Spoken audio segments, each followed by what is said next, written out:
2020, during COVID, we had record rainfall. 2021, they started some new bullshit Chemspray. We went to a record low rainfall. Last year, we hardly had shit. They've been spraying nonstop since November, the beginning of rain season, and not a drop. They stopped the day before the fires started. 10 days later, real clouds started showing up. They started spraying again.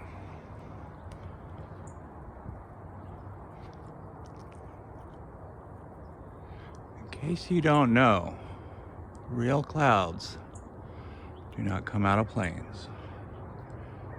And not a fucking bit of this is real.